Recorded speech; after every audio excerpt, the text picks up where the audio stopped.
Hello everyone, मेरा नाम काजल चौधरी है और आज हम डिस्कस करने वाले हैं प्लेटो और सोक्रेटिस की फिलॉसफी को। तो बेसिकली हम जो प्लेटो का स्टेटमेंट है, सोक्रेटिस का जो स्टेटमेंट है, unexamined life is not a worth living, ठीक है। और क्यों सोक्रेटिस को माना जाता है फादर ऑफ फिलॉसफी और ओरिजिन ऑफ फिलॉसफी हम सोक्रेटिस से देखते हैं।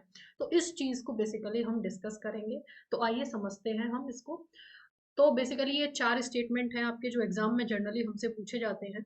Unexamined life is not a worth living, knowledge is a source of virtue, knowledge क्यों वर्च्यू होती है, all that is Platonic is a Socratic, Socratic theory of knowledge. तो अगर हम इसको एक्सप्लेन करना है या समझना है या किसी एग्जाम में लिखना है तो किस तरीके से हम इसको लिख सकते हैं। तो आइए इसको समझते हैं। तो सबसे पहले तो हम ये जानेंगे कि वाई वी कॉल्ड, कि भाई जो सोक्रेटिस है वो आपका फादर है फिलोसफी का। आप सभी को पता होगा फादर ऑफ फिलोसफी सोक्रेटिस, ठीक है। तो भाई जो थिंकर्स थे आपके, वो सोक्रेटिस से पहले क्या कर रहे थे। सोक्रेटिस से पहले के जो थिंकर थे, उनका जो मेन पर्पस था वो ये पता लगा रहे थे व्हाट कॉन्स्टिट्यूट लाइफ, ये जो हमारा जीवन है, ठीक है, वो किन तत्वों से मिलकर बना होता है। जैसे कि हमारे जीवन की अलग अलग डायमेंशन होती हैं, फिजिकल, बायोलॉजिकल, केमिकल, वो इनको जानने की कोशिश कर रहे थे। सोक्रेटिस ने कहा ठीक है ये सब तो, लेकिन सबसे ज्यादा इंपॉर्टेंट हमारे लिए ये है कि हम ये जाने कि हमारा जो जीवन है, सबसे पहली चीज तो हम गुड लाइफ कैसे जी सकते हैं, एक हैप्पी लाइफ कैसे जी सकते हैं, ये सोक्रेटिस ने कहा। दूसरा, हमारे जीवन का पर्पस क्या है। तो पर्पस भी देखो यहीं से निकल के आ रहा है। पर्पस क्या है? To lead a happy life, जीवन में खुशी ही हमारा पर्पस है, ये सोक्रेटिस के अकॉर्डिंग था, ठीक है। तो यही जब सोक्रेटिस ने कहा कि what is the ultimate purpose, तो भाई यहीं से हम ट्रेस करते हैं, जब ये क्वेश्चन अराइज हुआ यहीं से ओरिजिन ऑफ फिलोसफी होता है, ठीक है। तो दैट इज वाई सोक्रेटिस को हम कहते हैं फादर ऑफ फिलोसफी। अब देखो समझते हैं, यूनिवर्स जो होता है हमारा, उसकी दो डायमेंशन है, ठीक है। फिजिकल, जो हम आसपास चीजें देखते हैं, जैसे कि भाई कुछ भी हो गया, वाटर, एयर, साउंड, ये क्या है? Physical dimension. और एक होती है स्पिरिचुअल और आइडियोलॉजिकल डायमेंशन, ठीक है। तो यहाँ पर हम ये देखेंगे बेसिकली, जो आपकी फिजिकल्स होती, फिजिकल डायमेंशन है, जैसे वाटर हो गया, एयर हो गया, ये चेंजिंग है। मतलब आप जो है आज देख रहे हो कि इस जगह पे नदी है, रिवर है, कल हो सकता है यहाँ पर माउंटेन हो। अब भाई कल से मतलब मेरा ये नहीं है कि कल ही माउंटेन निकल आए, नहीं। कल से मतलब ये है कि 1000 सालों बाद यहाँ माउंटेन भी हो सकता है। तो बेसिकली क्या है, ये चेंजिंग वर्ल्ड है। और जो रियल वर्ल्ड है वो क्या है? वर्ल्ड ऑफ आइडियाज, जो परमानेंट है।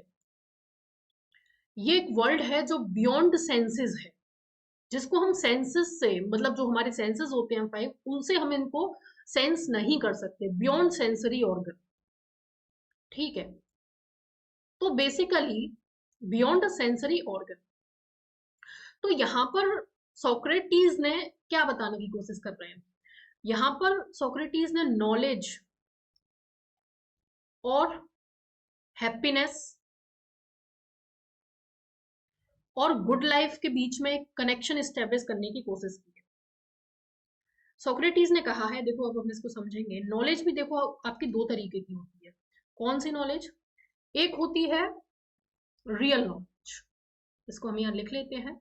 एक होती है आपकी रियल नॉलेज और एक होती है इल्यूजन। जैसा हमें लगता है कि भाई हम बहुत ही नॉलेजेबल हैं, एग्जैक्टली में हमारे पास कोई नॉलेज नहीं होती। रियल नॉलेज जो अभी हमने कहा वर्ल्ड ऑफ आइडियाज के बारे में जो होती है, जो यूनिवर्स की एक डायमेंशन है ना, आइडियोलॉजिकल, स्पिरिचुअल, जिसको हम बियॉन्ड सेंसरी ऑर्गन से परसीव ना कर सके, वही क्या होती है? Real knowledge. Illusion of knowledge, जो हम सेंसरी ऑर्गन से परसीव कर सके, जो मतलब हमें आसपास की मटेरियल चीजों के बारे में जो नॉलेज है, वो क्या है? Illusion of knowledge. जैसे कि हम कहें कि money is the ultimate source of happiness, ठीक है। तो ये जो हमारी नॉलेज है वो रियल है, ये आइडियाज के बारे में, ये सेंसेस से बियॉन्ड है और ये कभी भी चेंज नहीं होती, ये क्या है? परमानेंट। ये हमें कॉन्फिडेंस देती है, ये अनसेकेबल है, और ये जो नॉलेज है ये बेसिकली क्या है, ये वर्च्यू है। नॉलेज इज अ वर्च्यू, ठीक है। और यही क्या है, हैप्पीनेस। भाई जिस व्यक्ति को पता होगा जीवन में कि रियल नॉलेज क्या है, ठीक है, उसको पता होगा कि गुड लाइफ क्या होता है, वही तो एक गुड लाइफ अचीव कर सकता है।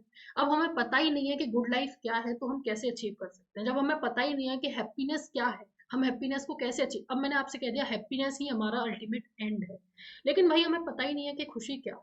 हम पैसे के पीछे भाग रहे हैं, हमें लग रहा है पैसे से हमें खुशी मिलेगी, बट एक्चुअली में ऐसा नहीं है। Money is important but not the ultimate and, ठीक है। तो इसीलिए सोक्रेटिस ने कहा है व्यक्ति को ये पता होना चाहिए कि हैप्पीनेस क्या है। उसके लिए हमें ये पता होना चाहिए कि हैप्पीनेस के बारे में नॉलेज होनी चाहिए। और नॉलेज भी दो तरीके की, इल्यूजन ऑफ नॉलेज और रियल नॉलेज। रियल नॉलेज मतलब about the world of ideas, और illusion of knowledge physical world के बारे में जो नॉलेज होती है आपकी। तो अब हमारा जो पर्पस है लाइफ का वो क्या है, वो क्लियर हो जाता है, वो है हैप्पीनेस का, ठीक है। और ये हैप्पीनेस हमें कैसे मिली, जब हमें नॉलेज हुई, ठीक है। नॉलेज अबाउट रियल, नॉलेज कौन सी, रियल नॉलेज, ठीक है। तो अब बेसिकली क्वेश्चन अराइज होता है, अब ये जो नॉलेज है अब ये हमें कहां से मिली, ठीक है। भाई अब हमारे आसपास चीजें हैं, हम तो उसी को देख सकते हैं।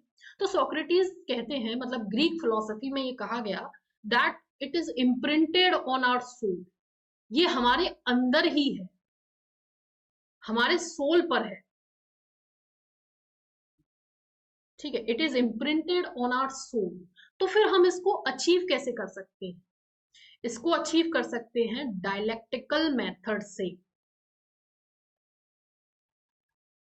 तो देखो ये जो थ्योरी है वो कहीं ना कहीं आपको जो हिंदू माइथोलॉजी है उसके करीब भी ले आती है, कि जो अंतिम जो सत्य है वो हमारे भीतर ही है, हमारे भीतर ही क्या है, परमात्मा है, ठीक है। तो वही अल्टीमेट ट्रुथ है, वही अल्टीमेट गॉड है, ठीक है। तो बेसिकली क्या है यहाँ पर, हम इस नॉलेज को कैसे अचीव कर सकते हैं, डायलेक्टिकल मेथड से। क्यों, क्योंकि ये हमारे अंदर ही है ये नॉलेज। अब बात आती है ये डायलेक्टिकल मेथड क्या है।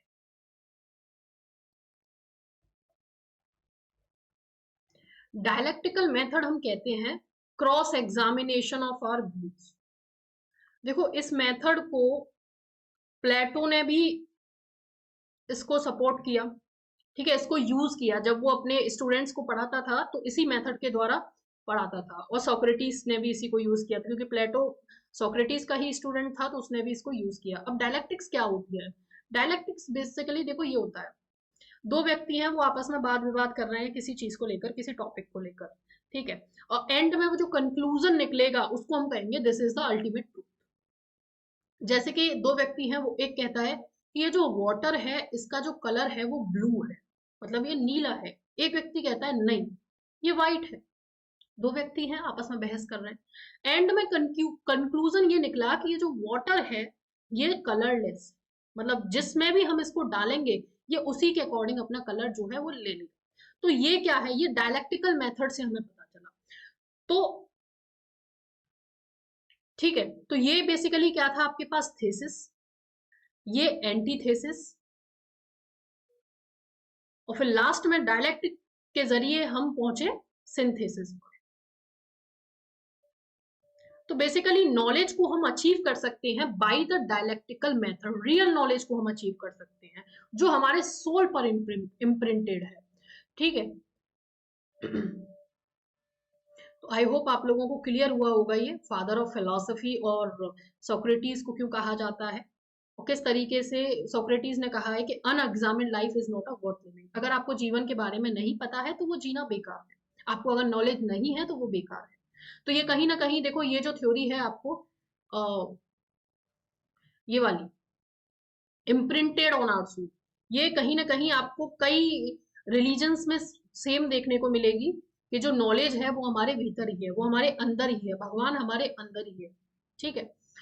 चलिए फिर आज की जो वीडियो है उसमें इतना ही। अगर आप लोगों को ये वीडियो पसंद आई हो तो चैनल को लाइक कर दें, शेयर कर दें, सब्सक्राइब कर दें, ठीक है, और कमेंट करके ज़रूर बताएं कि आपको ये एक्सप्लेनेशन कैसा लगा। So thank you so much everyone, मिलते हैं अगली वीडियो।